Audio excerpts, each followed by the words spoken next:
বাড়ির ছেলে মেয়েকে শিক্ষা দেবেন। শহর বাজারের মানুষ বাড়ির ছেলে মেয়েকে ইংলিশ মিডিয়াম স্কুলে পাঠায়, মনে রাখবেন।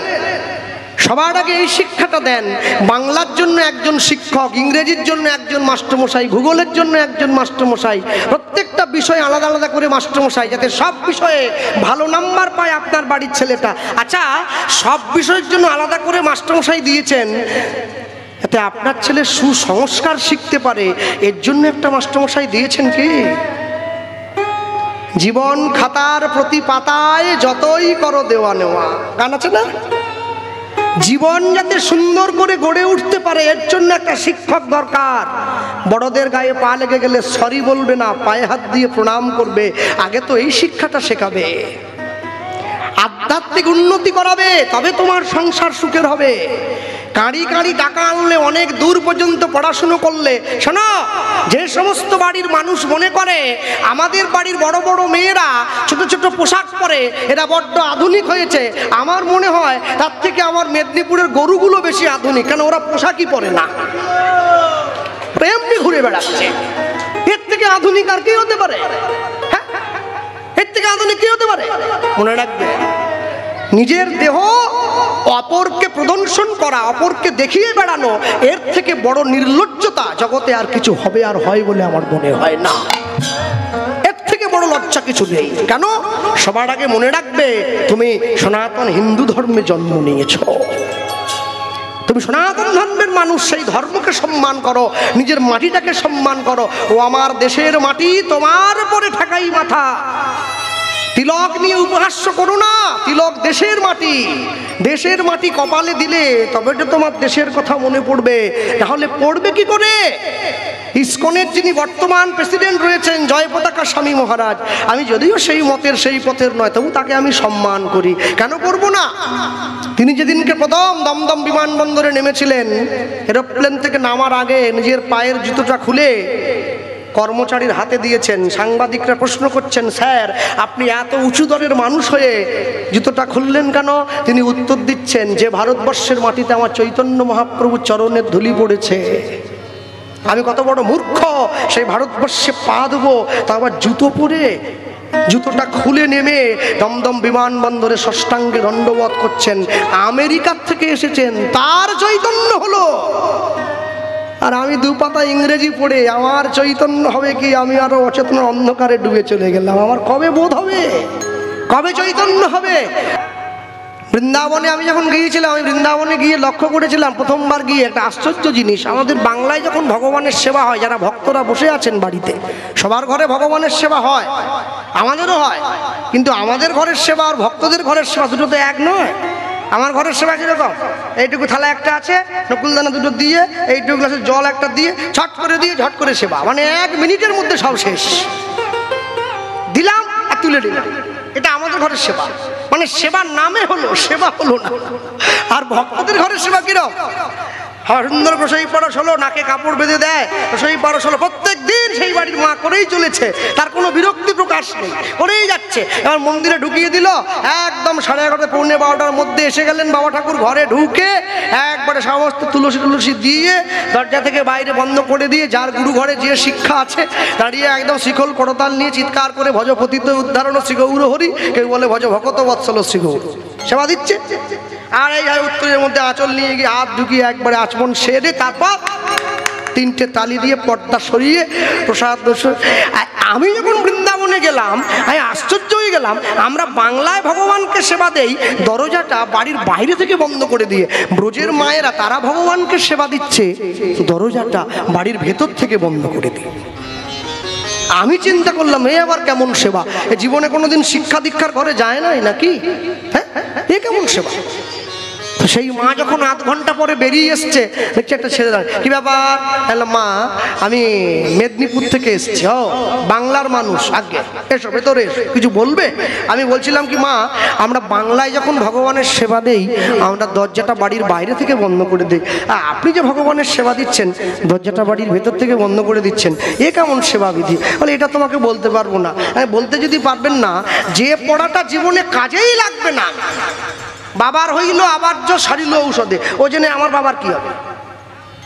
হ্যাঁ, কতগুলো মুসলমানদের নাম মুখস্থ করে আমার কি হবে? যা জীবনে কোনো কাজেই লাগে না, ও পড়া জেনে কি হবে? হ্যাঁ, ক্ষুদিরাম বসুর বাবার নাম জানতে হবে, তা আমার জীবনে কাজে লাগবে। নিয়ে গেছে, বলছে না জানি কিন্তু বলা যাবে না। বলে কেন বলবেন না? আমি তো আগ্রহী আপনার কাছে। বলে না, তোমরা বাংলার মানুষে বলো না, আপন ভজন কথা না কহিবে যথাতথা। তা আমাকে জানতে চাইছো কেন? সেরা ইঙ্গিত করে বলুন না, যদি বুঝতে পারি তো বুঝবো, নাহলে বাড়ির ছেলে বাড়ি চলে যাবো। আচ্ছা বেশ, শোনো, স্কুলে পড়েছো? বলো হ্যাঁ। কখন যেতে? সকাল 10টায়। কখন আসতে? বিকেল 4টায়। যখন বিকেলবেলা স্কুল থেকে বাড়ি ফিরে আসতে খিদে পেতো না? ভীষণ। রাস্তার মোড় থেকে মাকে চিৎকার করতাম, মা আমার খিদে পেয়েছে, মা আমার খিদে পেয়েছে। তো তোমার মা যখন তোমার সামনে খাবারের থালাটা দিত বাবা, অন্ন ব্যঞ্জন, বেগুন ভাজা, ডাল, হ্যাঁ, তোমার মা কি তোমার সামনে খাবারের থালাটা দিয়ে তোমার কাকিমার সঙ্গে গল্প করতে চলে যেত? বললাম না, তা তো যেত না, আমার কাছে বসে থাকতো। বলে কেন থাকতো? আরে কি বলছেন, থাকবে না? আমার কখন কোনটা চাই, ডাল চাই, একটা বেগুন ভাজা চাই, মা চলে গেলে আমাকে দেবে কে? বলে উত্তর তো তুমি দিয়ে দিচ্ছ, আমাকে জিজ্ঞাসা করছো কিছু? কেন? তুমি যে গোবিন্দের ঘরে ভোগের থালা ঢুকিয়ে দিয়ে দরজাটা বাইরে থেকে বন্ধ করে দিয়ে কীর্তন করছো, মনে করো আমার মহাপ্রভুর আরেকটু ডাল চাই, কাকে বলবে? তুমি তো বাইরে। আমা তুমি ভুল করছো, আমাকে তো কাটান দিতে হবে নাকি? হ্যাঁ, তুমি ভুল করছো। কি? আমরা বড় বড় বাটিতে দিয়েছি, তুমি কি ভাবলে? কি এইটুকু দিয়েছি? এই বড় পুষ্পপাত্র অন্ন সাজিয়ে দিয়েছি, একবারে ঢিপি করে দিয়েছি। বলে যতই বেশি দাও, জল তো 1 কলসি দাওনি, ওটা 1 গ্লাসই দিয়েছি। তা তো 1 গ্লাসই দিয়েছি। বলে মনে করো আমার গোবিন্দের মুখে বড্ড ঝাল লেগেছে, তা কাকে চাইবে বাবা? চল, তাহলে আধ পেটা খেয়ে ছেলেটাকে চলে যেতে হবে না? তা আমি চিন্তা করলাম, এই হচ্ছে ভজন। দেখো, তোমাদের বাংলার মানুষের মতো করে আমাদের কপালে তিলক নেই, তোমাদের বাংলার মানুষের মতো করে আমাদের গলায় তুলসীর মালা নেই, তোমাদের বাংলার মানুষের মতো করে আমরা জপের মালা হাতে নিয়ে রাস্তায় ঘুরি না, কিন্তু আমাদের ঘরে কৃষ্ণ বাঁধা আছে, উঠতে বললে ওঠে, বসতে বললে বসে। মা কি করে বেঁধে রাখলে? বলে মনে রেখো বাবা, এই জগতে কোনো নারী যদি কোনো পুরুষকে বসে আনতে চায়, তাহলে নিজের দেহের 2 থেকে 3টে ইন্দ্রিয় ব্যবহার করলেই বসে রাখা যায়। বললাম তারপর যাই, ভগবান শ্রীকৃষ্ণ হচ্ছে একমেব অদ্বিতীয়ম, যাকে বসে রাখতে গেলে নিজের দেহের 11টা ইন্দ্রিয় সম্পূর্ণরূপে তার চরণে দিয়ে দিতে হয়। কোন কি পারবে? আমি তো পারবো না। কেন? আমি যেই মিষ্টিটা ভালো খাই ঠাকুর সেবার জন্য, সেই মিষ্টিটা কিনে এনেছি। আমার সুগার বলে সুগার ফ্রি মিষ্টি, বাড়িতে 3 জন লোক, 3 তারিখে 9টা মিষ্টি, সব চিনি কম। আরে আমার সুগার বলে কি গোবিন্দেরও সুগার নাকি? হ্যাঁ, গোবিন্দ একটু বেশি মিষ্টি খেতে ভালোবাসে, এটা আনে নাই, আমার সুগার না। আর ব্রজবাসীরা বলছে তোমরা নিজেদের জন্য ভালোটা কেন, আর আমরা যেটা আমার গোবিন্দের ভালো লাগবে সেইটা আগে কিনি, খেতে পারি যাই না পারি। এই জন্য আমাদের ঘরে ভগবান বাঁধা আছে। আমি চাইলেও আমার ঘরে আসে না। কেন? আমি সব ভগবানকে দিয়েছি, ভালো মন্দির, ভালো ঘর, ভালো সেবা, শুধু মনটা নিজের কাছে রেখে দিয়েছে। আর ব্রজবাসীরা মনটা গোবিন্দ চরণে দিয়ে দিয়েছে। যখন আমি ছোট ছিলাম দেহ তোমার চরণে দিয়েছি, চরণে দিয়েছি। যখন আমি বড় হলাম মন তোমার চরণে দিলাম, চরণে দিলাম। দেহ মন যদি তোমার হয়, আমি কি আর আমার আছি? আমি তোমার, আমি তোমার, আমি তোমার, আমি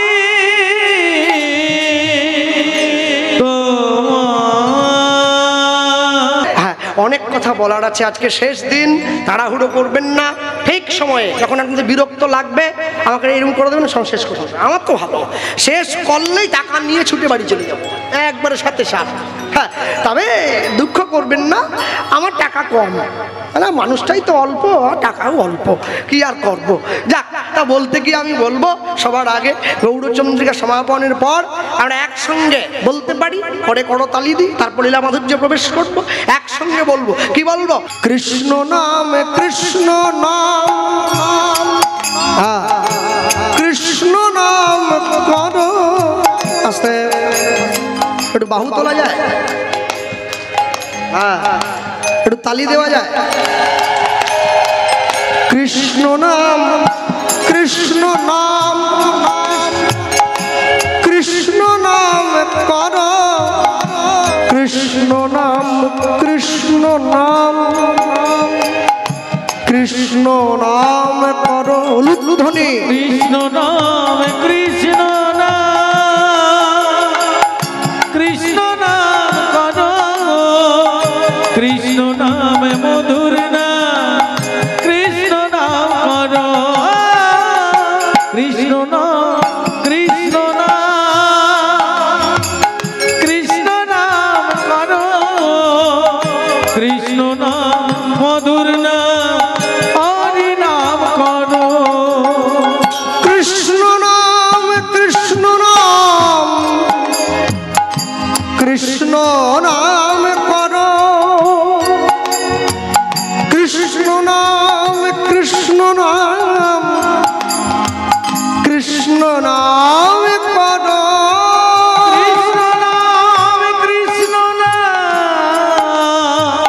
কৃষ্ণ নাম করো কৃষ্ণ নাম নিতাই কৃষ্ণ নাম করো কৃষ্ণ নাম কৃষ্ণ নাম কৃষ্ণ নাম করো কৃষ্ণ নাম কৃষ্ণ নাম কৃষ্ণ নাম করো কৃষ্ণ নাম কৃষ্ণ নাম কৃষ্ণ নাম করো কৃষ্ণ নাম কৃষ্ণ নাম হরি নাম করো কৃষ্ণ নাম কৃষ্ণ নাম কৃষ্ণ নাম করো কৃষ্ণ নাম কৃষ্ণ নাম কৃষ্ণ নাম করো কৃষ্ণ নাম কৃষ্ণ নাম কৃষ্ণ নাম করো কৃষ্ণ নাম কৃষ্ণ নাম কৃষ্ণ নাম করো কৃষ্ণ নাম কৃষ্ণ নাম কৃষ্ণ নাম করো কৃষ্ণ নাম কৃষ্ণ নাম কৃষ্ণ নাম করো কৃষ্ণ নাম কৃষ্ণ নাম নিতাই গৌর হরি বল। কৃষ্ণ নাম কৃষ্ণ নাম কৃষ্ণ নাম করো কৃষ্ণ নাম কৃষ্ণ নাম কৃষ্ণ নাম করো কৃষ্ণ নাম মধুর নাম কৃষ্ণ নাম করো নিতাই গৌর ব্রহ্মানন্দ হরি নিতাই গৌর গৌর হরি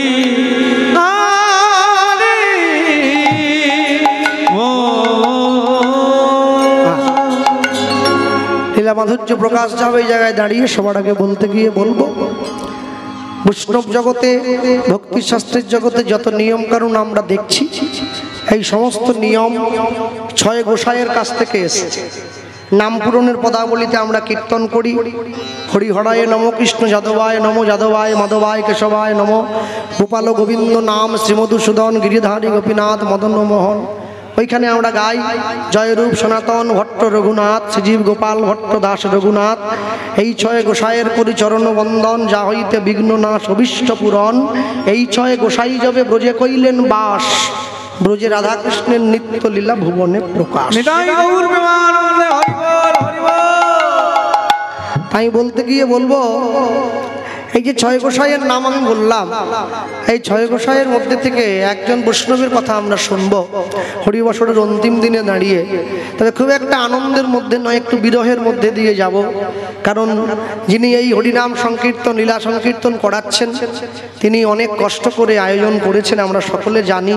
এবং আপনারা কীর্তনের অন্তে কীর্তন বিশ্রামের পরে কেউ বাড়ি চলে যাবেন না ছুটে, তিনি একটু যৎকিঞ্চিত প্রসাদের ব্যবস্থা করেছেন আপনাদের সকলের জন্যে। প্রসাদ নিয়ে তারপরে সব প্রত্যেকে ঘরে ফিরবেন। তা আমি বলতে গিয়ে সবার আগে বলবো হরিসভায় দাঁড়িয়ে আমরা লীলা মাধুর্য যা পরিবেশন করবো এই জায়গায় পরম বৈষ্ণব ছিল মহাজন ছিল রঘুনাথ দাস গোস্বামী পাদের জীবনী কথা। তাই বলতে গিয়ে সবার আগে বলবো হুগলি জেলার আদিসপ্ত গ্রামের দুইজন জমিদার, একই মায়ের পেটের একই রক্তের দুই ভাই। বড় ভাইয়ের নাম হিরণ্য দাস, ছোট ভাইয়ের নাম গোবর্ধন দাস। এই যে একই মায়ের পেটের দুই ভাই, এই একই মায়ের পেটের দুই ভাই হলে কি হবে, দুই ভাইয়ের জমিদারি ছিল। আজ থেকে 500 বছর আগে দুই ভাইয়ের জমিদারিতে, এই দুই ভাইয়ের জমিদারি বলতে অন্য কিছু নয়, দুই ভাই কি করতো জানেন, সারা বছরে গোটা বাংলার থেকে খাজনা বা কর বা ট্যাক্স আদায় করে দিল্লিতে নবাব হুসেন শাহের দরবারে পাঠিয়ে দিতেন। আর হুসেন শাহ কি করতেন, এই দুই ভাইয়ের এই কর্মে খুশি হয়ে দুই ভাইকে বেতন দিতেন বছরে 9.5 লক্ষ টাকা। আজ থেকে 500 বছর আগে, যেটা বর্তমান বাজারে 100 কোটি টাকার সমান। তাহলে দুই ভাইয়ের জীবনে সব ছিল, গাড়ি বাড়ি টাকা পয়সা বিষয় সম্পত্তি কোনো কিছুর অভাব নেই, কিন্তু এই দুই ভাইয়ের জীবনে একটা চাপা দুঃখ ছিল। দুঃখটা কি না, এই দুই ভাইয়ের জীবনে কোনো সন্তান বা কোনো উত্তরাধিকারী ছিল না, যে দুই ভাইয়ের মৃত্যুর পরে এই জমিদারিটা ভোগ করবে। তার দুই ভাই গিয়ে নিত্য নিত্য ভগবানের কাছে কাঁদত, ভগবানকে বলতো, প্রভু জগতে তুমি আমাদেরকে সব দিলে, কিন্তু দিলেই যদি একটা সন্তান দাও, যে আমাদের মৃত্যুর পরে এই সন্তান আমাদের হয়ে এই জমিদারিটা ভোগ করবে। ভগবান বলে, না দেব না। কেন মানে সন্তান দেব না কেন জানিস? একটা কারণের জন্য সন্তান দেব না, সন্তান দেই নাই তাই তোরা আমাকে ভালোবাসিস। যদি সন্তান দিয়ে দিয়ে আর তো ভালোবাসবি না। মানুষ যখন সুখে থাকে তখন ভগবানকে ডাকে না, মানুষ যখন দুঃখে থাকে তখনই ভগবানকে ডাকে। এই যে মায়েরা বসে আছে সকলে কীর্তন শুনছে আজকে, সবাই নয়, যারা প্রত্যেকদিন বাড়িতে সন্ধ্যেবেলায় টিভিতে সিরিয়াল দেখে, যখন সিরিয়ালটা দেখে 5টার থেকে, একবারও কি ভগবানকে বলে, হে মহাপ্রভু তোমার কৃপায় ভালো সিরিয়ালটা দেখতে পাচ্ছি? আর যেই ঝপ করে কারেন্ট চলে যায় অমনি ভগবানকে ডাকে, আহা ঠাকুর আর 10টা মিনিট পরে গেলে হতো না, সিরিয়ালটা দেখেছো? এতক্ষণ সুখে ছিলে, ভগবানকে ডাকো নাই, যেই বিপদে পড়েছো অমনি চট করে ভগবানকে ডাকো। মানুষ যদি সুখের দিনেও ভগবানকে ডাকে, তাহলে ভগবান ঠিক এসে তার ঘরের দরজায় এক না একদিন দাঁড়ায়। তুমি সুখের দিনে ডাকো, তবে তো সে দুঃখের দিনে এসে দাঁড়াবে। তুমি সুখের দিনে ডাকবে না, তাই কি হয়? ভক্তমণ্ডলী, ভক্তিমতী মায়েরা, দুই ভাই ভগবানের কাছে নিত্য নিত্য কাঁদে, তুমি আমাদেরকে সব দিলে, কিন্তু তুমি আমাদেরকে সন্তান দিলে না। তো ভগবান তো দেবে না বলেই দিয়েছে। আজকে দুই ভাই যুক্তি করছে। কি যুক্তি?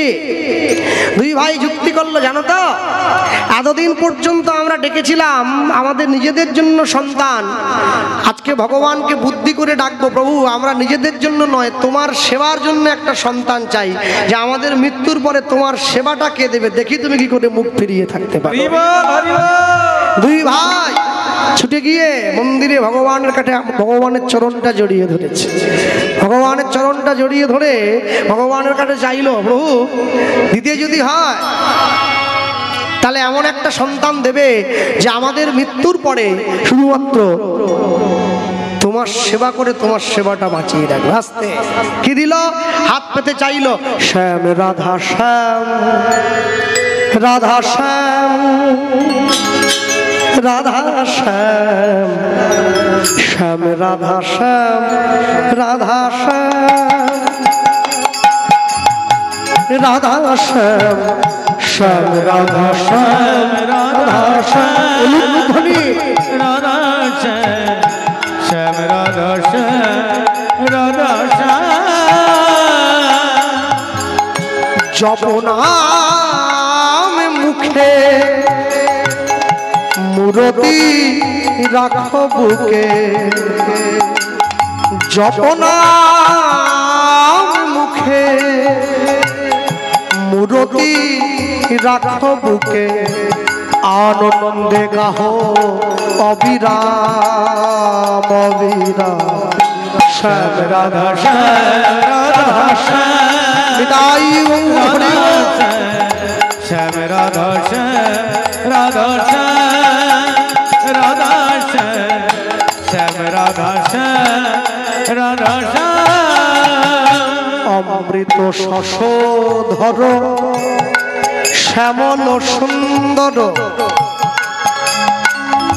বামেতে কিশোরী প্রেমাবেশে থর থর।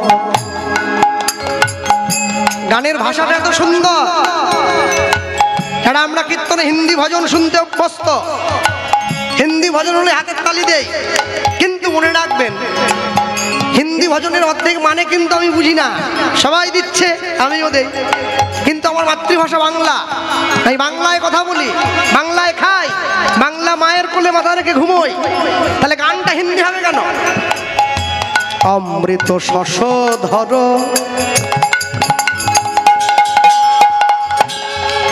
কিশোর সুন্দর বামেতে কিশোরী প্রেমাবেশে থর থর অপার সংসার প্রেমের পারাবা অপার সংসার প্রেমের পারাবা অপার সংসার প্রেমের পারাবা অপার সংসার প্রেমের পারাবা অপার সংসার প্রেমের পারাবার আনন্দে গাহ অবিরাম রাধা শ্যাম রাধা শ্যাম রাধা শ্যাম রাধা শ্যাম রাধা শ্যাম রাধা শ্যাম রাধা শ্যাম নাম জপে যাবে গোলক ধামে শোকতাপ হবে দূর শ্রীহরি নামে নাম জপে যাবে গোলক ধামে শোকতাপ হবে দূর শ্রীহরি নামে সাধন সিদ্ধি হবে পূর্ণ হবে মনস্কাম সাধন সিদ্ধি হবে পূর্ণ হবে মনস্কাম সাধন তোমাদের সাধন সিদ্ধি হবে পূর্ণ হবে মনস্কাম সাধন সিদ্ধি হবে পূর্ণ হবে মনস্কাম গৃহ হবে ব্রজধাম ব্রজধাম ব্রজধাম শ্যাম রাধা শ্যাম রাধা শ্যাম রাধা শ্যাম রাধা শ্যাম রাধা শ্যাম রাধা শ্যাম শ্যাম রাধা শ্যাম রাধা শ্যাম নাম জপ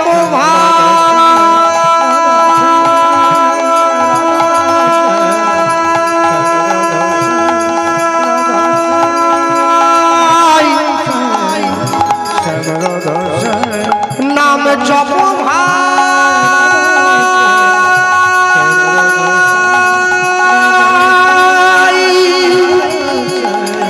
নাম জপ ভাই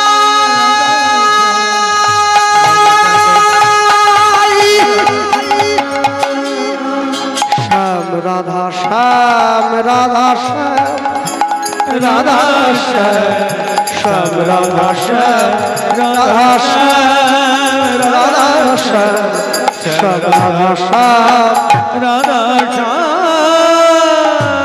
এই বলিए ভাই যুগল কিশোর ভগবান কি জয় ভগবান তো সব সইতে পারে, দুটো জিনিস পারে না, একটা ভক্তের অহংকার, একটা ভক্তের চোখের জল। ভগবান জীবনে দুবার হাসে, যখন নার্সিংহোমের বিছানায় রুগী গিয়ে শুয়ে থাকে আর ডাক্তার গিয়ে রুগীর সামনে দাঁড়িয়ে বলে আপনার কোনো চিন্তা নেই, আমি যখন আছি আপনি বাঁচবেন।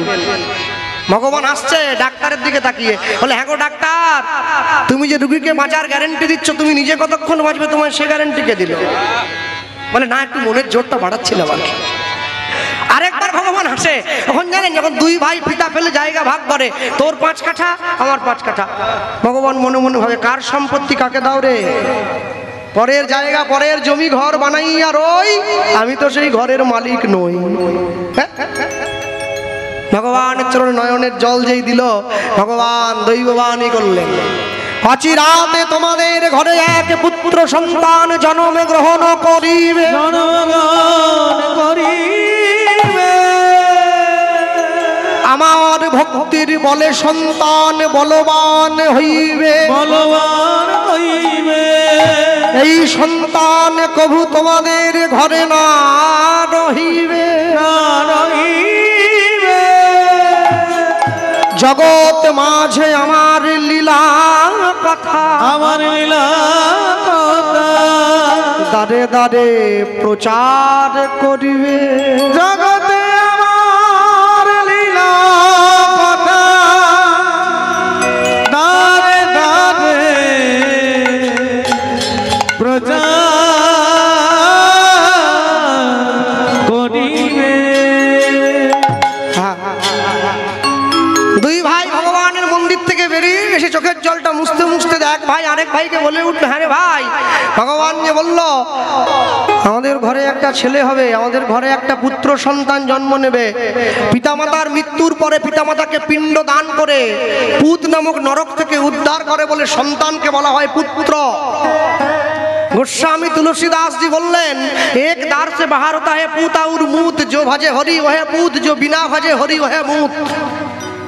মাতৃগর্ভের একই দরজা দিয়ে পুত্র এবং মূত্র বাহির হয়, যেটা হরি ভজন করে ওটা পুত্র, যেটা হরি ভজন করে না ওটা মূত্রের সমতুল্য, কোনো দাম নেই ওটা, ওটা এই আছে এই নেই। তাহলে পুত্রং প্রিয়তে ভার্যা, পুত্রপিণ্ড প্রয়োজনাৎ, পুত্র লাভের আশায় আমরা স্ত্রী গ্রহণ করি। পুত্র কি করে? পিণ্ড দান করে আমাদের উদ্ধার করে। হ্যাঁ, ভক্তমণ্ডলী ভক্তিমূর্তি মায়েরা, দুই ভাই আলোচনা করছে। ভগবান যে বললো আমাদের ঘরে ছেলে হবে, কার ঘরে হবে এটা তো বললো না। এক ভাই আরেক ভাইকে বলছে যার ঘরেই হবে তো বলেছে, চিন্তা কি? আরেক ভাই সঙ্গে সঙ্গে ছুটে গিয়ে বলছে, হ্যাঁ রে ভাই, ভগবান যে বললো ওই ছেলেটা ঘরে থাকবে না, ছেলেটা নাকি সাধু হয়ে চলে যাবে। কি সাধু হওয়াচ্ছি? সাধু না থাকবে বাঁশ, না বাজবে বাঁশ। ছেলেটা হতে দে একবার, মন্দিরই ভেঙে দেবে। কিসের মন্দির, কিসের সাধু, কিসের পূজা? মন্দির যদি না থাকে আমাদের ছেলে সাধু বাবা তো দূর, ভগবান বলে কেউ আছে জানতেই পারবে না। এই হলো ক্ষমতা। কি যাক, নিয়ে গিয়ে দাঁড়িয়েছে। ছোট ভাই গোবর্ধন দাসের কোনো সন্তানাদি হয় নাই। বড় ভাই হিরণ্য দাসের স্ত্রীর কোল আলো করে শুভদিনে শুভক্ষণে একটা পুত্র সন্তানের জন্ম হয়েছিল। ছোট ভাই ছুটে এসেছে সম্পত্তির দলিলটা নিয়ে, ভাই আমার তো কেউ নেই, তাহলে তোর ছেলের বাবা হওয়ার অধিকার কি আমি একটু পাবো? বড় ভাই বলছে বিনিময়ে আমার ছেলে কি পাবে? তোকে যে বাবা বলবে, বিনিময়ে আমার সম্পত্তির ভাগের অংশটুকু তোর ছেলের। বড় ভাই তো বড় ব্যবসাদার, বলে বাহ ঠিকই আছে, ঠিক আছে, তাহলে আজ থেকে ছেলেটার বাবার নাম দাও হিরণ্য গোবর্ধন দাস। দুই ভাইয়ের নাম মিলিয়ে দাও। গ্রামের মানুষ ছুটে এসেছে। জমিদার মশাই রামচন্দ্র যেমন করে আমাদের রাজ্যের প্রজাদের মঙ্গল করেছিলেন, আপনাদের ছেলেও সেভাবে রাজ্যবাসীর মঙ্গল চাইবে। ছেলেটার নাম দিন রঘুনাথ। হ্যাঁ, যারা বৈষ্ণব হয়েছেন, বৈষ্ণব হওয়ার পরে পদবি পাল্টে যায়, দাস। আগে মণ্ডল ছিল, এখন দাস হয়েছে। দাস মানে কি? দাস মানে আপনারা ভাববেন না উনি ওপর দিকে ওঠার চেষ্টা করছেন। দাস মানে হলো তার চরণের দাস, তার চরণের দাসত্ব স্বীকার করেছে, তাই দাস। দাসের পরে এবারে অধিকারী। কেন দাস অধিকারী? মানে এতদিন পর্যন্ত দাসত্ব স্বীকার করেছে, এবার তার চরণে ফুল তুলসী দেওয়ার অধিকার অর্জন করলো, তাই সে দাস অধিকারী। আপনি চাইলেই ব্রাহ্মণ হতে পারেন, আপনি চাইলেই বৈষ্ণব হতে পারবেন, আপনার ওপর। মুচি হইয়া সূচি হয় যদি কৃষ্ণ ভজে, সূচি হইয়া মুচি হয় যদি কৃষ্ণ ত্যাজে। ভারতবর্ষের মাটি এই শিক্ষাই আমরা পেয়েছি। কেন? পৃথিবীর শ্রেষ্ঠ ভালোবাসার নিদর্শন তাজমহল নয়, এটা ভুল বোঝানো হয়েছে আমাদের। পৃথিবীর শ্রেষ্ঠ নিদর্শন, ভালোবাসার নিদর্শন হচ্ছে রাম সেতু। যদি বলেন কেন? বনের জন্তুরা যারা মানুষের ভাষা বোঝে না, তারা পর্যন্ত রামের প্রেমে উদ্বুদ্ধ হয়ে নদীর উপরে, সমুদ্রের উপরে সেতু বানিয়ে দিয়েছিল। এটাকেই তো ভালোবাসা বলে। ভালোবাসা যদি দেখতে হয় সনাতন ধর্মকে দেখে ঘেঁটে দেখো, তাহলে তো বুঝবে। মনে রাখবেন সব সময়ের জন্য পৃথিবীতে যা কিছু আছে, যা কিছু ছিল, যা কিছু নষ্ট হয়ে যাবে, ভগবান শ্রীকৃষ্ণ অর্জুনকে এই কথাটাই বলেছিলেন। যা কোনোদিন নষ্ট হবে না, যা কোনোদিন চিরন্তন শাশ্বত, সেটাই তো সনাতন। আপনারা সেই ধর্মে বসবাস করছেন, সেই ধর্মে জন্ম নিয়েছেন। মাইকেল মধুসূদন দত্ত খ্রিস্টান হয়ে গিয়েছিলেন, আবার রামকৃষ্ণ পরমহংসদেবের চরণতলে পড়ে বাঙালিয়ানাটা বুঝতে শিখেছেন। ঠাকুর, আমার অন্যায় হয়েছে, হে বঙ্গ ভাণ্ডারে বিবিধ রতন, তা সবে অবদ আমি অবহেলা করি, পরধন লোভে মত্ত করিনু ভ্রমণ, পরদেশে ভিক্ষা বৃত্তি কুক্ষণে আচরি, কাটাইনু বহুদিন সুখ পরিহরি। আমার সুখ ভোগ করার কথা ছিল এই দেশে, আমি এদেশের সুখ ভোগ করতে পারিনি, আমি বিদেশের মাটিতে ছুটে গিয়েছি সুখ ভোগ করব বলে। আজকে গোটা পৃথিবীতে যত যত উচ্চ উচ্চ স্থান আছে, আপনারা খোঁজ নিয়ে দেখুন, যত উঁচু উঁচু আসনে যত উঁচু উঁচু মানুষজন বসে আছেন, তাদের সকলের গায়ে সনাতন হিন্দু ধর্মের রক্ত প্রবাহিত হচ্ছে। গোটা বিশ্বকে শিক্ষা দিয়েছে সনাতন ধর্মের মানুষ, ভারতবর্ষের মানুষ। তাই তো কবি লিখেছিলেন, ভারত আবার জগৎ সভায় শ্রেষ্ঠ আসন লবে। এখনো পর্যন্ত যদি আমরা বুঝতে না শিখি, আর কবে বুঝবো? হ্যাঁ, 25শে ডিসেম্বর বাড়ির ছেলেমেয়েরা ঝাউ গাছে চুনি লাইট দিয়ে সাজায়, বলে হ্যাপি ক্রিসমাস। বাড়ির ছেলে মেয়েরা বুড়ো সাজছে, লাল পোশাক পরে, লাল টুপি লাগিয়ে, সাদা দাড়ি লাগিয়ে। এই কচি কচি বাচ্চাগুলোকে বুড়ো সাজাচ্ছ কিসের জন্য? হ্যাঁ, স্যান্টা স্যান্টা সাজিয়ে কি হবে? কৃষ্ণ সাজাও, রাম সাজাও, তবে তো বুঝবে আনন্দ কত। হ্যাঁ, স্যান্টা সাজিয়ে দে, বুড়ো সাজাচ্ছে। এটা তো 12 বছরের ছেলে, ওকে বুড়ো সাজিয়ে ঘুরে বেড়াচ্ছে। সারা বছর তুলসীতে জল দেয় না, 25শে ডিসেম্বর ঝাউ গাছে চুনিলে। আরে ভালোবাসা রে, আরে ভালোবাসা। এ কি রে? বিবেকানন্দ আমেরিকার চিকাগো শহরে গিয়েছেন হিন্দু ধর্ম রক্ষার জন্য। আমেরিকার মানুষ সমস্ত ধর্মগ্রন্থকে বিবেকানন্দের বুদ্ধি পরীক্ষা করছেন। সমস্ত ধর্মগ্রন্থকে ওপরে ওপরে রেখে সবার নিচে শ্রীমদ্ ভগবত গীতা রেখে দিয়েছেন। বিবেকানন্দ যেই সেই ঘরে ঢুকলেন, সবাইকে ডেকে বিবেকানন্দকে দেখালেন, দেখো তোমার ধর্ম যদি সবার শ্রেষ্ঠ হয়, তাহলে তুমি তোমার ধর্মের ধর্মগ্রন্থ শ্রীমদ্ ভগবত গীতা সব ধর্মগ্রন্থের নিচে কেন? বিবেকানন্দ উত্তর দিলেন, আমার ধর্মের ধর্মগ্রন্থ হলো সেই ধর্মগ্রন্থ যা সমস্ত ধর্মের ভার নিজের কাঁধে বয়ে রাখতে পারে। এটাই তো সনাতন। এই হলো সনাতন ধর্মের গুরুত্ব। তোমরা কবে বুঝবে? বাড়ির ছেলেমেয়েরা ইংলিশ পড়ুক, বাড়ির ছেলেমেয়েরা ইংলিশ শিখুক, আমি দুঃখ নেই, না বলবো না। হ্যাঁ, কিন্তু ইংরেজির পাশাপাশি বাংলাটা শেখাও। বাংলা ভুলে গেলে চলবে না। মাকে মা বলতে শেখাও, মম নয়। কিসের মম? মম, তোমার ভালোবাসা বড় কম। মম নয়, ড্যাড নয়, বলবে বাবা। বাবা বলো, বাবা বাবা। তোমার বাড়ির ছেলে মেয়েরা পড়াশুনো শিখে এসে বলে ড্যাড তুমি হ্যাড, বাড়ির থেকে তাড়িয়ে দেবে। ড্যাড নয়, বলবে বাবা, বলবে বাবা। হরে কৃষ্ণ বলা শেখাও, গুড মর্নিং নয়, জয় নিতাই বলা অভ্যাস করাও, রাধে রাধে বলা অভ্যাস করাও। এখনো পর্যন্ত সম্মুখে ভালো দিন আছে, এখনো সুযোগ আছে, এখনো সময় আছে। কেন জানো? দিনটা চলে গেলে দিবে আর নিবে, মিলিবে মেলাবে, যাবে না ফিরে এই ভারতের মহামানবের সাগর তীরে। রঘুনাথ দাস বড় হয়েছে, 10 বছর বয়স। গুরুদেবের আশ্রমে থেকে লেখাপড়া করতে হতো, আগেকার দিনে নিয়ম ছিল তো। রঘুনাথ দাসের গুরুদেবকে হুগলি জেলার চাঁদপুরে বলরাম আচার্য প্রভু রঘুনাথ দাসের গুরুদেব, শিক্ষা গুরু। আর আগেকার দিনে নিয়ম ছিল জীবনের 4টি ধাপ: ব্রহ্মচর্য, গার্হস্থ্য, বানপ্রস্থ, সন্ন্যাস। ব্রহ্মচর্য 10 বছর বয়স থেকে 25 বছর বয়স পর্যন্ত, গার্হস্থ্য 25 থেকে 45, বানপ্রস্থ 45 থেকে 60, সন্ন্যাস 60-এর পর। 25 থেকে 10 থেকে 25 ব্রহ্মচর্য, নিজের পিতৃবস্তু নষ্ট করবে না, ধারণ করে রাখবে। বেঁচে আছো এই আশ্চর্য, নেই তো কারো বলার বীর্য। আর বাকিটা ভেঙে বলতে পারবো না। ব্রহ্মচর্য, গার্হস্থ্য, ব্রহ্মচর্য পালনের পরে সংসারে ফিরে আসবে, বিবাহ করবে, নিজ স্ত্রীর দ্বারা সন্তান উৎপন্ন করবে, সংসারকে সম্মান করবে, স্ত্রীকে সম্মান করবে, মানুষকে ভালোবাসবে। বানপ্রস্থ 45 থেকে 60, নখ বড় রাখবে, চুল বড় রাখবে, গুরু দীক্ষা নেবে, হরিনাম সংকীর্তন করবে, স্ত্রীর সঙ্গে বাক্যালাপ কম করবে। 60-এর পরে সন্ন্যাস, জঙ্গলে চলে যাবে, সন্ন্যাস গ্রহণ করবে, জল ছেঁকে খাবে। এই হচ্ছে নিয়ম ছিল আগেকার দিনে। আগেকার দিনে একে গুরুকুল বলে বলা হতো। আর নখ বড় মানে নখটা যদি ছোট থাকে, যদি শরীরকে সাজাবার ইচ্ছা থাকে, তাহলে সঙ্গে সঙ্গে আসক্তি জন্মে যায় দেহের প্রতি। তাই বানপ্রস্থে নিয়মে বলা হয়েছে দেহের প্রতি আসক্তি থাকবে না, নখ বড় থাকবে, চুল বড় থাকবে, আপনাকে দেখতে খারাপ লাগবে, আপনার কাছে কেউ আসবে না, আপনি ঈশ্বরের নিকটে আরো নিকটস্থ হতে পারবেন।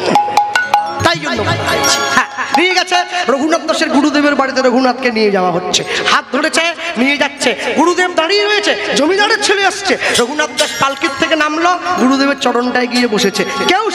কেউ শেখায়নি, মন থেকে বলছে আগেই তো পাওয়া আছে না, আগেই পাওয়া আছে, কোটি কোটি জন্মের থাকে যদি সুকৃতি সংস্কার, তবে তার ভাগ্যে হয় বৈষ্ণব আচার। রঘুনাথ দাস গিয়েছে, বসে পড়েছে, বলি জয় জয় শ্রী গুরু, গুরু আমার প্রেম কলপ তরু উলুধ্বনি জয় জয় শ্রী গুরু,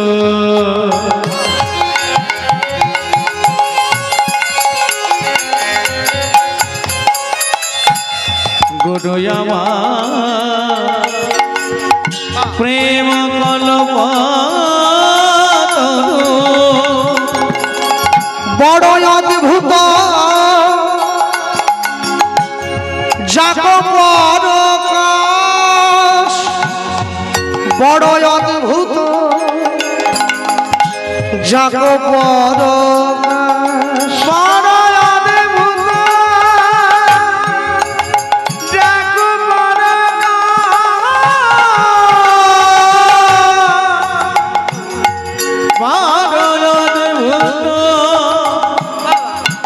যাক শ্রী গুরু রূপের অদ্ভুত প্রকাশ, শ্রী গুরু রূপে অদ্ভুত প্রকাশ, যার কৃপাতে মোর হবে মায়া নাশ, শ্রী গুরু রূপে ইহলোচন আনন্দ ধাম, ইহলোচন আনন্দ ধাম। আমি অনেক ছেলে মেয়েদের দেখলাম জন্মাষ্টমী চলে গেল, ছোট ছোট মেয়েরা গোপাল কিনে এনেছে না, ঝুড়িতে করে নিয়ে বেড়ায়, আর জন্মাষ্টমীতে গোপালকে খাওয়াচ্ছে কুড়কুড়ির প্যাকেট। এই সব ছ্যাবলামো কেন করছো? লেজের প্যাকেট, আর ওর মধ্যে পেঁয়াজ দেওয়া আছে, লেজ, কুড়কুড়ি, কেক, কেকে তো ডিম আছে। আর বাবা মায়েদেরকেও বলি বুঝে শুনে দাও, গোপাল পুতুল খেলা নয়, এ বাজারের পুতুল নয়, কিনে এনে দিলে তোমার ছেলে খেলো। আগুন নিয়ে খেলতে গেলে না একটু বেকার হলে হাতটা পুড়ে যাবে, খুব সাবধান, খুব সাবধান। ইহলোচন আনন্দ ধাম, ইহলোচন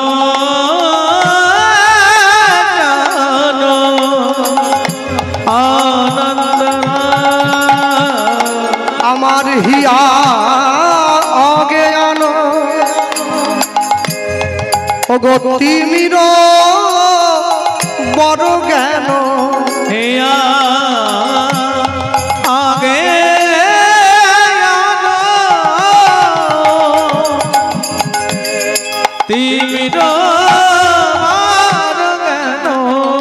জ্ঞান সুচন্দ্র কিরণে করুণা, গণেশ চন্দ্র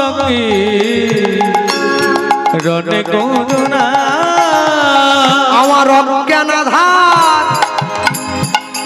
দূর করেছে নিতাই হরি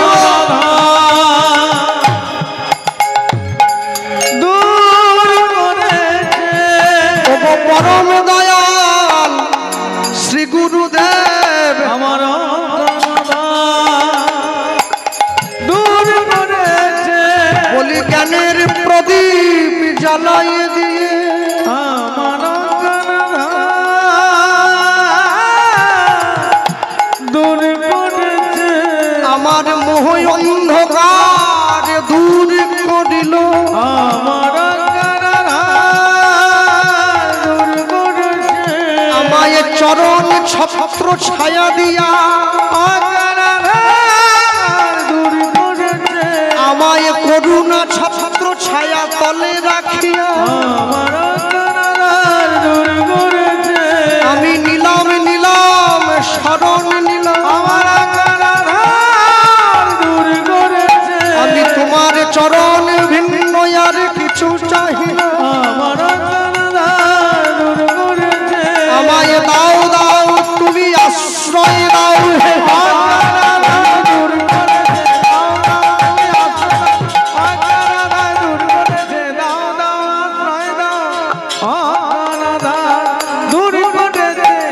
গণেশ চন্দ্রকে রণে করুণা, গণেশ চন্দ্রকে করে করুণা।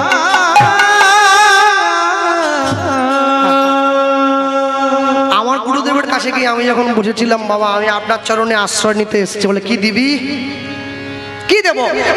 একটা ভালো ধুতি দেবো, 1000-1200 টাকা দেবে ধুতি একটা দেবো।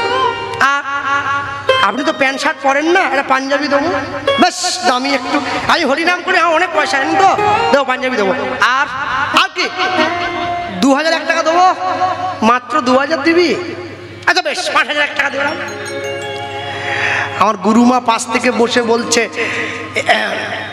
গোপাল কৃষ্ণ কি আলু কিনতে এসছে নাকি, টাকা বাড়িয়ে দিচ্ছে।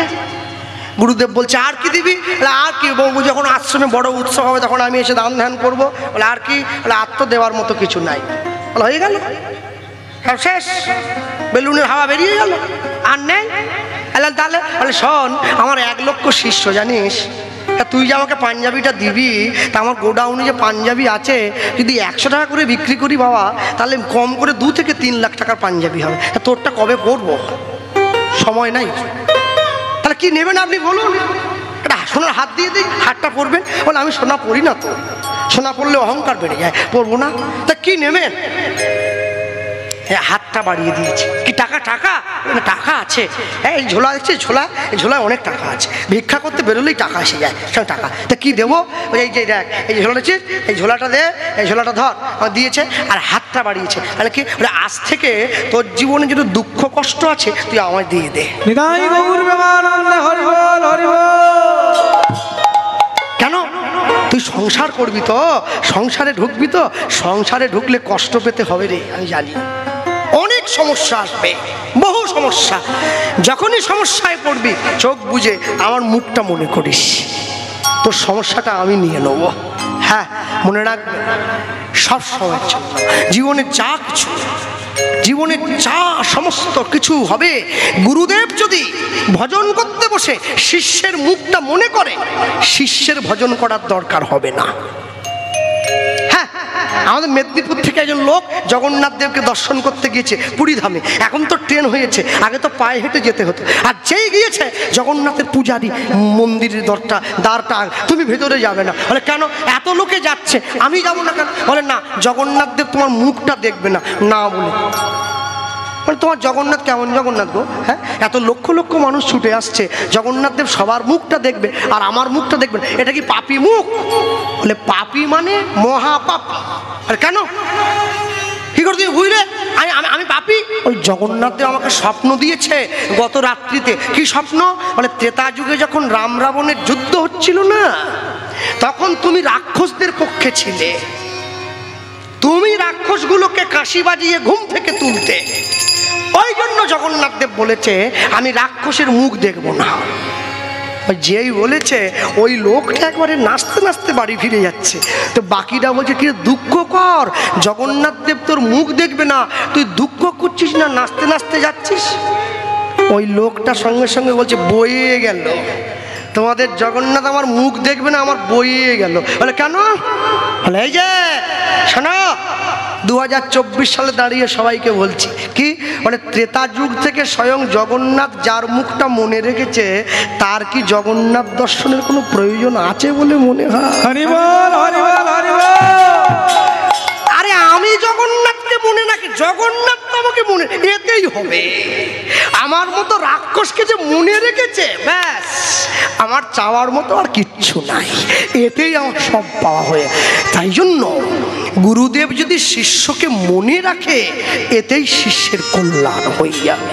ভক্তমণ্ডলী মায়েরা, গুরুদেব রঘুনাথ দাসকে তুলে বুকের মধ্যে জড়িয়ে ধরেছে। রঘুনাথ, আমার বুকে এসো। এত সুন্দর ভারী ভারী শব্দগুলো তুমি প্রয়োগ করছো বাবা, কোথার থেকে শিখলে? আগে গুরুদেব আমাকে কেউ শেখায়নি। আচ্ছা বেশ, তুমি আমার আশ্রমে থাকবে? থাকবো। আমার আশ্রমে কিন্তু নিরামিষ। আগে আমি নিরামিষই খাবো। কাজ করতে হবে? করবো। কি কাজ করবে? কেন? ভগবানের জন্য মালা গাঁথবো, ভগবানকে সাজাবো, ভগবানকে স্নান করাবো, মন্দিরটা পরিষ্কার করব। গুরুদেব মনে মনে ভাবছে ছেলেটাকে আমার সুবিধের মনে হচ্ছে না, ও যত কাজ করবে বলছে সব ভগবানের সঙ্গে সম্পর্কযুক্ত। একবারও বলছে না নিজে ভালো খাবো, নিজে ভালো ঘুমাবো, নিজে ভালো না বলে না, একবারও বলে না, একবারও বলে না। হ্যাঁ, বা যেই কথা বলেছে সঙ্গে সঙ্গে হ্যাঁ, নবদ্বীপে 3 কোটি গোস্বামী বাবার নাম শোনেননি আপনারা? যাকে বলতো চট বাবা, চট গায়ে দিয়ে থাকতেন, তার এক শিষ্য ছিল, তার নাম শেখর। শেখর বিয়ে করেছে, গ্রামে বউ আছে। তা 3 কোটি বহু কঠিন থেকে বলছি শিষ্যকে, বাবা যা না বৌমাকে দেখে না। গুরুদেব তোমার সেবা ছেড়ে যাবো না। 2 দিন 4 দিন বললো। একদিনকে শেখর গঙ্গায় জল আনতে গিয়েছে, আর গুরুদেবের খাওয়ার জন্য জল, গুরুদেবের পানীয় জলটা তুলে মাথায় কলসিটা নিয়ে আস্তে আস্তে মনে করছে সত্যি সত্যি তো বউ ছেলে মেয়েগুলো যে কেমন আছে, একবার যাবো বলে দেখবো বলে, ঠিক কালকে সকালে যাবো। গুরুদেব আপনার জন্য জল এনেছি, নেন স্নান করুন, জল সেবা করুন। গুরুদেব বলছে আর হবে না, জলটা খাওয়া যাবে না। কেন? বলে পোকা পড়ে গেছে। পোকা? আমি কোমর পর্যন্ত নেমে জল ছেঁকে তুলে আনলাম, আপনি বলছেন পোকা? এই তুই যে মাথায় নিয়ে সংসারের চিন্তা করেছিস, সংসার রূপী পোকা ঢুকেছে রে, ওটা আমি আর নিতে পারি না। যতদিন পর্যন্ত স্বচ্ছ মনে জল দিচ্ছিলি, আমি কি একবারও প্রতিবাদ করেছি শেখর? আজকে প্রতিবাদ। গুরু সেবা এত সোজা না, আমরা মুখে অনেক কিছু বলি, এত সোজা? প্রয়োজনে গুরুদেবের চড় থাপ্পড়ও খেতে হতে পারে। হ্যাঁ, আর গুরুদেব শিষ্যকে চড় মারেনি, মারবো বলে বলার সঙ্গে সঙ্গে শিষ্য একবারে ঘাড় উঁচিয়ে গুরুদেবের কাছে চলে। এত সোজা? এত সোজা নয়। ভক্তমণ্ডলী মায়েরা, রঘুনাথ দাসকে রেখে দিয়ে বাবা জ্যাঠা ঘরে ফিরে গেল, আর ওদিকে রঘুনাথ দাস আশ্রমে থেকে, গুরুদেবের আশ্রমে থেকে নিত্য নিত্য সাধু সঙ্গ, সাধু সঙ্গ সর্বশাস্ত্রে কয়, সর্বশাস্ত্রে লবে মাত্র সাধু সঙ্গ, কৃষ্ণ ভক্তি প্রেম হয়। কৃষ্ণ ভক্তি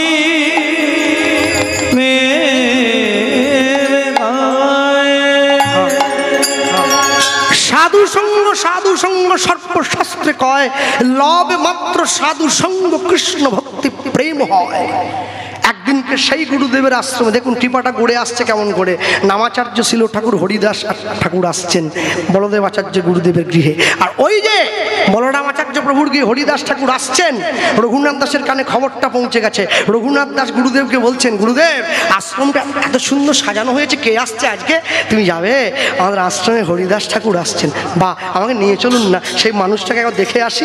হরিদাস ঠাকুর দিবানিশি 3 লক্ষ হরিনাম গায় যে সাধু, মাসে 3-3-90 লক্ষ 1 কোটি নাম গায় যে সাধু, লক্ষ হীরাকে উদ্ধারকারী যে সাধু, 22 বাজারে বেত্রাঘাত সহ্য করার পরেও হরিনাম ছাড়েনি যে সাধু, সেই সাধু এসেছে। হরিদাস ঠাকুর বসে আছে। রঘুনাথ দাস ছোট মানুষ তো সবার সামনে গিয়ে বসেছে, আর হরিদাস ঠাকুর সম্মুখে বসেছে। আর হরিদাস ঠাকুর সকলের দিকে তাকিয়ে তাকিয়ে বলছে, জানো তো এতদিন পর্যন্ত যে মানুষটা ব্রজে ছিল সে তো নদীয়ায় এসে গিয়েছে, 2 দেহ এক হয়ে এসেছে। হরিদাস ঠাকুর বলছে, এসেছে ব্রজের বাঁকা কালো সখা, আয় তোরা দেখবি যায়, দেখবি যায় তোদের এই সোনার নদী এসেছে, এসেছে ব্রজের বাঁকা কালো সখা, আয় তোরা দেখবি গায়, দেখবি গায় তোদের এই সোনার নদী গায়, তোদের এই সোনার নদী গায়ে। বাহু তুলুন সকলে, তালি দিয়ে দিয়ে বলুন, এসেছে এসেছে এসেছে ব্রজের বাঁকা কালো সখা, আয় তোরা দেখবি আয়, দেখবি আয় তোদের এই সোনার নদিয়ায় এসেছে ব্রজের বাঁকা কালো সখা আই তোরা দেখবি গায়ে দেখবি গায়ে তোদের এই সোনার নদী গায়ে তোদের এই সোনার নদী গায়ে তার রং ফিরেছে ঢং ফিরেছে রঙে ফিরেছে ঢঙে ফিরেছে ওগো কালো এখন চেনা দায় এসেছে এসেছে ব্রজের বাঁকা কালো সখা আই তোরা দেখবি গায়ে দেখবি তাই গৌর হরি হরি হরি নদী গায়ে তোদের এই সোনার নদী গায়ে আর কালো বরণ নাই কালো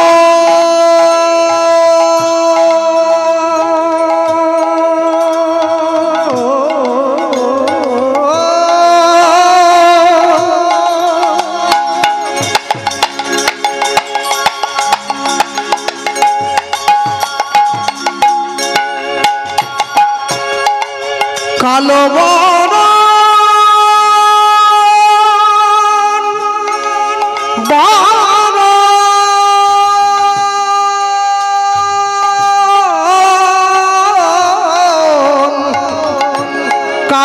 কালো বরণ তার কালো বরণ কালো বরণ ও তার কালো বরণ নাই কেন কেন কেন কেন কেন ওগো রাই অঙ্গে সে যে রাই অঙ্গে অঙ্গ মেখে গৌর হলো তাই হরি কালো বরণ নাই রায়ঙ্গে অঙ্গ মেখে গৌর হলো তাই ব্রজের ধুলো খেলা প্রেমের খেলা খেলতে এলো এই নদিয়ায় নদিয়ায় তোদের এই সোনার নদী গায় তাই গৌর হরি এসেছে ব্রজের বাঁকা এসেছে ব্রজের বাঁকা কালো সখা আই তোরা দেখবি আয় দেখবি আয় তোদের এই সোনার নদী গায় তোদের এই সোনার নদী গায় তোদের এই সোনার নদী গায়ে জানো তো যখন বৃন্দাবনে ছিল না যত সব কুলো ললনা যত সব কুলো ললনা তার বাঁশির গানে মোদের কৃষ্ণের বাঁশির গানে ভুলত কুলের ধর্ম রাখত না যত সব কুলো ললনা কুলো ললনা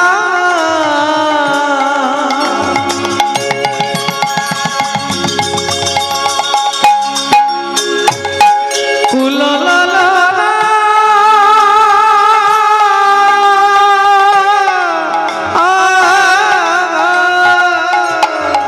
যত সব কুলো ললনা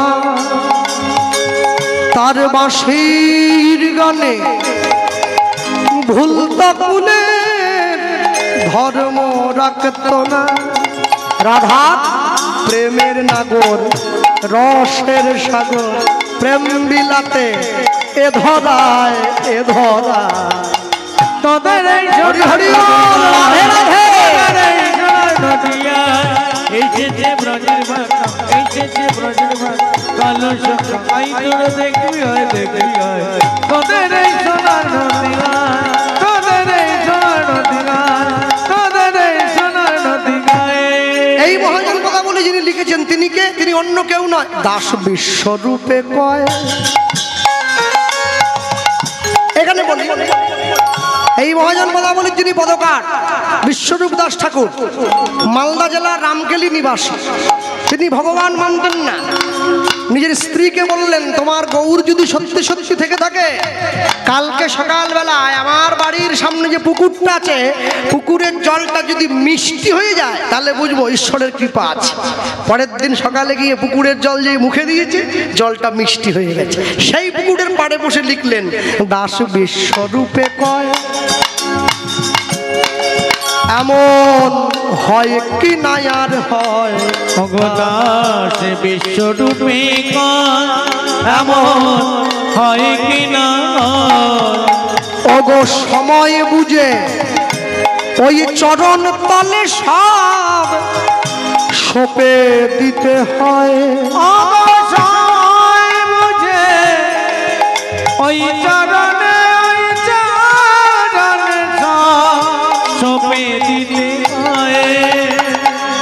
রাধার প্রেমের নাগর রসের সাগর, প্রেম বিলাতে এ ধরায় এ ধরায়, তোদের এই সোনার নদী নাই হরি হরি বল।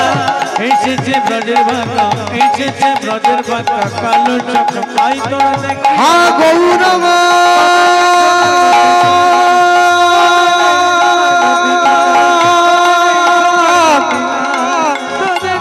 তুমি কৃপা করো, কৃপা করো এই জগ জলে কৃপা